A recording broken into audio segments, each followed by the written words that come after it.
Hey guys, what is going on? In this video, I'm gonna walk you through sort of my thought process and steps that I went through in order to put together this hero shot, this one-point perspective shot of the kitchen behind me.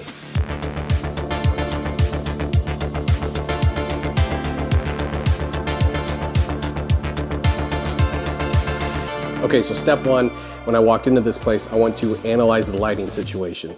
The front of the house faces west, but the front of the house actually has very few windows on the main floor. The back of the house, which faces east, has a ton of windows, almost floor-to-ceiling windows in the living room, which I'm standing in, and pretty much the same height of windows, as well as a big sliding glass door in the dining area, which is over here. Okay, so let's take a peek. Pretty much the only light that is coming from the front of the house is coming from the front door. So we're really not getting blasted with a ton of light. If I was to do, which I think I will do here in a bit, I'm gonna do a shot of the living room. I eventually will put up kind of a black cloth scrim to block out most of that light because I want to exaggerate a lot of the light that's coming from this side of the house. But for this particular shot of the kitchen, I'm really not being affected by this light too much. Now, the other problem is today, it's a partly cloudy sky. And just because of the timing, the lighting changes quite a bit. So what might look like harsh shadows and highlights right now, it varies. And plus, the direction of the light, we're not getting cool highlights or shadows or anything that skim across some of the features. Right now, around midday, I think the angle of the sun ends up getting to about a 50 or 70 degree angle, which, I don't know, I think there's very few scenarios where harsh sunlight at that angle around midday is flattering for any piece of architecture or interior. Okay, so that is a very long-winded way of saying I ended up once again wanted to control the light and create my own light. So here's what I did. In this particular shot, I just want light coming from right to left. That's it, at a perpendicular 90-degree angle from where my camera is set up. So a big overall view, all I want is light coming from here, that way. That's it. I want the primary source of light coming from right to left. Now for this particular shot, about the only thing that's really in frame, granted I'm shooting on the video camera right now, is roughly about like this. So as you can see in this area, I'm turning this dining room space into pretty much a gigantic softbox. In a perfect world, I would love for this just to be one gigantic white wall, but obviously that's not the case. So in order to make a white wall, I set up the white cloth and I'm bouncing a light fairly far away. At this point, I'm gonna guess, I'd say at least 10 feet away. So the spread on this, it's going all over, and I'm not too concerned about any color cast because even the dining room table is white.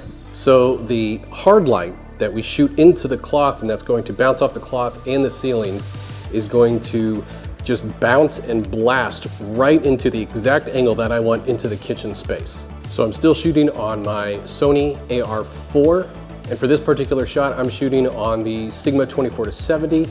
And for this exact shot, I've got to double check myself. We are shooting at roughly about a 35mm focal length. Now, in the big scheme of things, you might say, well, that's a pretty tight shot for an interiors. Generally, as architectural and interior photographers, we shoot a lot of things wide, which is true. The problem with this particular shot, if I shot pretty wide, this stuff is going to look gigantic, and what I want to show off ends up being very, very small. So the benefit of shooting pretty tight, you know, at a 35mm focal length, is that it's compressing everything and evening out a lot of the features of the kitchen. Now, the only other problem with this essentially being the main light source is, as you can see from the angle, we're not going to get a ton of light that's going to skim across this side of the island. So to take care of that, I am using my battery-powered flash. And for this particular shot, I'm blasting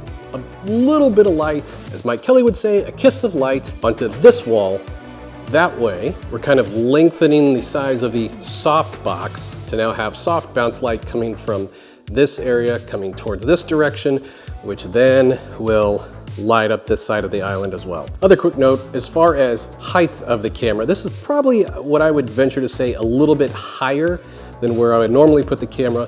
But the reason being, again, is the main thing I really want to show off in this kitchen is this wood and stone mix island. So as an example, yes, if I shot it pretty low, which the camera right now is about, I'm gonna guess 3 feet off the ground, you can tell it's an island, but you miss a lot of the top surface. So obviously the higher you rise up, now you get to see not only the side, but the top as well.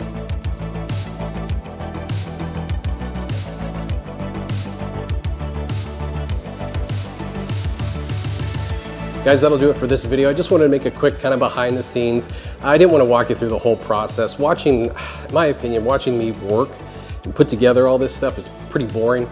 So I wanted to put it together first, then show you how I put it together. So if you enjoyed it, make sure to give me a thumbs up. If you hated the video, hit the thumbs down button twice. If you got any questions or comments about the stuff I'm doing, make sure to leave those in the comment section as well. As always, guys, I appreciate you taking the time to watch. We'll see you on the next one.